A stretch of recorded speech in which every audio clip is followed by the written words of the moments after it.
तो खाना भी बाहर से आता है और थाली भी बाहर से आती है और पानी भी बाहर से आता है, तब वहाँ खाना खाने जाते हैं। बाकी उनके घर का खाना नहीं खाते हैं। हम तो नहीं मानते कि ये हिंदू धर्म मजबूत धर्म है।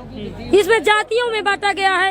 अब देखिए, सिर्फ वोट लेने के लिए ये हमें हिंदू बना रखे।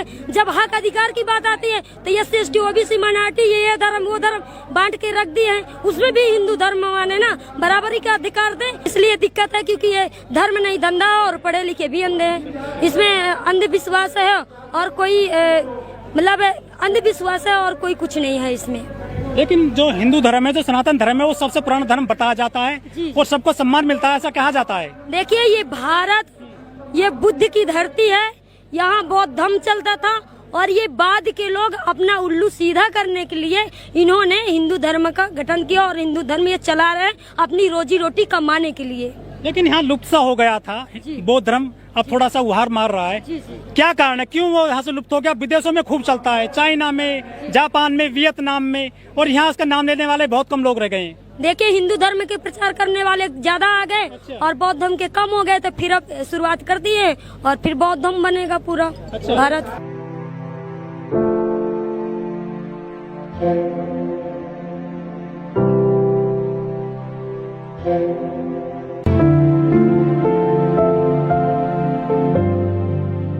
भारती जी, आज यहाँ लखनऊ में धम्म की दीक्षा दी जाएगी, क्यों जरूरत पड़ेगी इसको धम्म की दीक्षा देने की? देखिए, जरूरत इसलिए पड़ गई क्योंकि बौद्ध धर्म ऐसा धर्म है जिसमें कोई जाति पाति नहीं मानी जाती और बराबरी का हिस्सा दिया जाता है और बराबर सबको माना जाता है। इसलिए यहाँ बौद्ध धर्म मानने के लिए, बौद्ध धर्म लेने के लिए लोग आए हैं। ये कोई धर्म नहीं है, ये धर्म है। अच्छा, हिंदू धर्म से क्या दिक्कत हो रही है आपको? देखिए, हिंदू धर्म में तो ये एक, मुझे तो नहीं लगता हिंदू धर्म मानते हैं और हमें भी कहा जाता है, पर सर्टिफिकेट भी सरकार बना के देती है। पर बाबा साहब का भी कहना था कि मेरे बस की बात नहीं थी कि मैं हिंदू धर्म में पैदा हुआ, पर मेरे बस की बात ये है कि मैं हिंदू धर्म पे मरूंगा नहीं। तो इसलिए हम लोग सब लोग आए हैं बौद्ध धर्म पे, ये जो दीक्षा दी जाएगी और यहीं पे आए। तो आप भी आज धम्म दीक्षा लेंगी? जी। अब से पहले हिंदू थी आप भी? हाँ, हिंदू थी। कोई दिक्कत हुई आपको इस हिंदू धर्म में? क्यों नहीं, देखिए, ये इसलिए दिक्कत है क्योंकि ये धर्म नहीं धंधा और पढ़े लिखे भी अंधे हैं। योगी जी तो वो धर्म का प्रचार भी कर रहे हैं और मुख्यमंत्री भी हैं। देखिए, वो तो राम मंदिर भी बना रहे हैं, शिक्षा, और क्योंकि युवाओं को शिक्षा की जरूरत है, नौकरी की जरूरत है, रोजगार की जरूरत है, उसकी बात नहीं करते। वो तो मंदिर और मस्जिद में ही बीते हुए हैं। तो वो तो मंदिर से मिल रहा है उनको। हाँ, वो तो मिल रहा है ना, वो तो एक इनका धर्म है, एक वोट लेने का इनका एक तरीका है, अपनाए हैं। क्योंकि वो जानते हैं कि अगर हमें किसी को मोल्ड करना है, जैसे महिलाएं इस समय ज्यादा ये धर्म को मानती हैं और पूजा पाठ में ज्यादा व्यतीत रहती है, इसलिए ये धर्म को मानते हैं और बेवकूफ बनाने वाला काम करवाते हैं। पूरी दुनिया में बताया जाता मजबूत धर्म है हिंदू धर्म, सनातन धर्म। ये मुझे नहीं लगता मजबूत धर्म, ये अपने से बना है और अपने आप को कोई मजबूत कहे तो उसमें बनाए रहे। हम तो नहीं मानते कि ये हिंदू धर्म मजबूत धर्म है।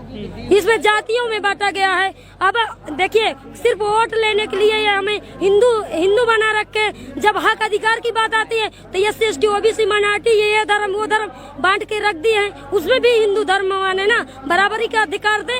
हम पढ़े लिखे लोग हैं, हम पढ़े लिखे युवा हैं, हमें क्यों नहीं बराबरी का अधिकार दिया जाता है? सिर्फ वोट लेने के लिए खाना खाते हैं योगी जी। अरे वो दिखावा करते हैं, बराबरी चाहिए। वोट के लिए दिखावा करते हैं, सिर्फ वोट के लिए दिखावा करते हैं, बाकी कुछ नहीं करते हैं। केजरीवाल फ्लाइट से लेकर आए सफाई कर्मी को गुजरात से दिल्ली में खाना खिलाया। वो इन्हीं के लोग रहे होंगे जिनके पैर धुले हैं। कोई वो मुझे नहीं लगता कि कोई जिसको ये क्षुद्र समाज मानते हैं, मुझे नहीं लगता कि वो लोग इन्हीं के लोग रहे होंगे जिसके पैर धुले। खाना खाते हैं बीजेपी के नेता या मंत्री के, दलितों के, कुछ बदलाव आता है जिंदगी में? कुछ नहीं। देखिए, वो जो खाना खाते हैं ना, तो खाना भी बाहर से आता है और थाली भी बाहर से आती है और पानी भी बाहर से आता है, तब वहाँ खाना खाने जाते हैं। बाकी उनके घर का खाना नहीं खाते हैं। अच्छा, हाँ, ये आजकल आ रहे हैं, चुनाव में आते हैं सिर्फ। अरे दिखावा करते हैं। चुनाव वोट लेने के लिए तो हमारे पैर भी छुएंगे और इसके बाद फिर आपको कोई कुछ नहीं मानेंगे, कोई हक अधिकार की बात नहीं करेंगे, हमारे एजुकेशन की बात नहीं करेंगे, हमारी नौकरी के लिए बात नहीं करेंगे। ये तो दिखावा करते हैं। मोदी जी सफाई कर्मियों के पैर धोते हैं लखनऊ में। अरे वो तो दिखावा करते हैं।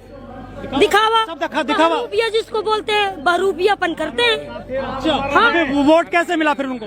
अरे वोट बहरूपिया करके कभी नाचते हैं, कभी गाते हैं, कभी रोते हैं। वो तो ड्रामा करते हैं, ड्रामा करके वोट ले जाते हैं। बीजेपी ने नब्ज पकड़ लिया जनता की, वोट मिल रहा बड़ा मोटा। हाँ, वैसे वो जानते हैं ना कि धर्म के नाम पे वोट मिलेगी। जब यही बहुजन समाज जागरूक होगा तो इनको कोई वोट नहीं देगा। शुरुआत हो गई है, ये सोए नहीं। अच्छा, हाँ। सो कौन रहा है? और हमारे बहुजन समाज सो रहे हैं और ये सोच रहे हैं कि इनको सुहाते रहे। एक तो वोट लेने की जब बात आती है तो 70 रुपए का इंजेक्शन 3 दिन पहले लगा दिया जाता है, फिर भी जगने लगे हैं लोग। ऐसा नहीं है। आपके गांव में जो महिलाएं हैं पड़ोस, वो तो अभी भी मंदिर जाती होंगी, नवरात्रे रखती होंगी। आप केवल इतनी बहुत ज्यादा एडवांस हैं, मतलब धर्म को लेकर। जी बिल्कुल बंद है। और हम लोग मुहिम चलाते हैं गांव-गांव में। छोटे छोटे कैडर कैंप लगाते हैं, शिक्षा से जोड़ने का काम करते हैं, बौद्ध धर्म से जोड़ने का काम करते हैं। और लेकिन आपको डर नहीं लगता लोगों से? मुझे नहीं डर लगता है। मैं तो अपने आप को बता दूं कि जब भी मेरे जिला चित्रकूट में कोई भी मंत्री विधायक पहुंचता है वहां, तो पहले मीरा भारती को गिरफ्तार कर लिया जाता है, तब यहाँ मंत्री पहुंचते हैं। ये रिकॉर्ड है। पिछले महीने मुझे 3 बार जेल भेजा गया, 1 महीने में 3 कैसा बार। टक्कर दे पाओगे इतने बड़े धर्म के अधिकारी हैं जो? और देखिए, हमारे महापुरुष जब टक्कर दे दिए है, हमारे भगवान बुद्ध ने कटोरा लेके पूरे विश्व को जगा दिया, तो क्या हम नहीं कर सकते? उन्होंने तो, बाबा साहब ने तो संविधान लिख के चले गए। उन्होंने तो एक हमें तलवार दे दिया, उसके सर पे हम अपना काम करेंगे। लेकिन जो दलित महिलाएं हैं वो कब तक सुधर जाएंगी? देखिए, सुधरेंगी। शिक्षा का अभाव है, क्योंकि देखिए ये मुफ्त में हमें अनाज तो देती है पर हमें शिक्षा नहीं देती। इसलिए नहीं देती क्योंकि हम महिलाएं शिक्षा ले लेंगे तो इनसे सवाल जवाब करेंगे, इसलिए हमें शिक्षा मुफ्त में नहीं देती। जो लोग आरक्षण के दम पर सरकारी नौकरी ले गए, हाँ, वो फिर रिटायर भी हो गए, जी, जी। फिर वैष्णो देवी जाते हैं, वो जागरण भी करवाते हैं, उनको वो कैसे सुधरेंगे? देखिए, वो कभी सुधरने वाले नहीं है। वो गुलामी करने वाले लोग हैं। बाबा साहब ने कहे थे कि मुझे पढ़े लिखे लोगों ने ही धोखा दिया। जो ऐसे करते हैं वही बाबा साहब कह के पहले भी करके चले गए। जब बहन जी कभी नहीं गई है मंदिर में, ना कोई अगरबत्ती करती है, ना किसी के कोई पूजा पाठ करती हैं। हाँ। बहन मायावती, जी। लेकिन अखिलेश जी काफी पूजा पाठ कर लेते हैं। कितना अंतर देखती हैं? देखिए, वो